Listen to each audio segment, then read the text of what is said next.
Shalom Aleichem, and welcome back to Common Stories. So today I want to tell you a personal story that I think's got a great lesson. So the reason you haven't heard from me for the last little while is because I've been tour guiding for a group. And today, at the end of a tough day, we went to a market, and the thing is that from what I've been told, tour guides are entitled to sometimes get a bonus 100 shekel just when you bring your group to a particular mall.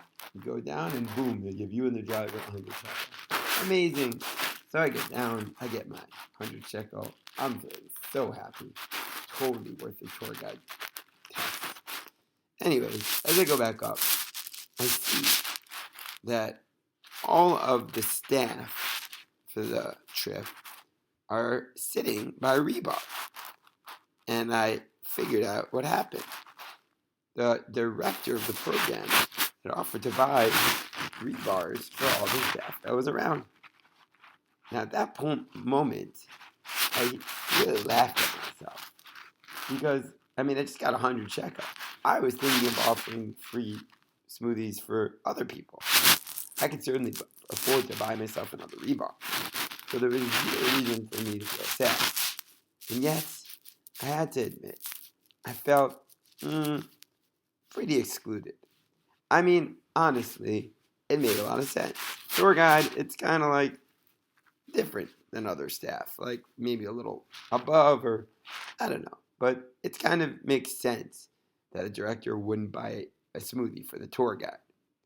But at the same time, I felt like, kind of forgotten. Kind of like a third wheel and just kind of excluded at that moment. Anyways, I was laughing at myself that I still felt a little jealous. And it all kind of brought me back to Camp Kesser when I was a little kid and everybody got ices. But I had gone to the bathroom. And you know what? I cried because I felt excluded. So that's how I felt today, sitting down next to Rebar. Right at that moment, I said, listen, what can I do? It's in the past. I got to make the best of the moment. So I saw a kid, and I said, hey, you want to learn? And he said, great. So he sat down to learn. And he learned Rabbi David Year's wonderful book, He was learning. And then an amazing thing happened. I'm telling you, it's amazing. Listen up. The Rebar lady, she accidentally made an extra smoothie. And so she started calling out, hey, does anyone want the smoothie? Because it's extra. And I said, yeah, sure. I was really thirsty. And I took the smoothie. I said, thanks. And it was my favorite kind of smoothie. The date, nutty kind. Anyway, as I'm slurping happily down my smoothie, I think to myself, this is amazing. Hashem taught me such a wonderful lesson. First of all, he taught me the importance of thinking about others, of including others, of thinking out of the box, to include even those who you might think might not need to be included.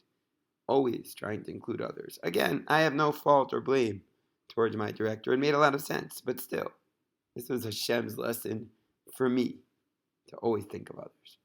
And second, Hashem was teaching me that when you keep pushing forward and you keep doing good deeds, even when things are tough, Hashem really appreciates that.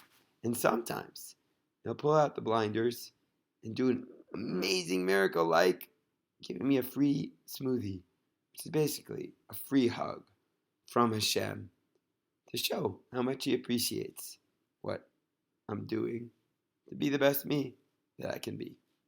Hashem should bless you to also experience it. Open miracles, small miracles, hidden miracles, any type of miracle, as long as it's as sweet as Rebar. All right, that's my story for today. Hope you enjoyed it, and I'm wishing you a wonderful night.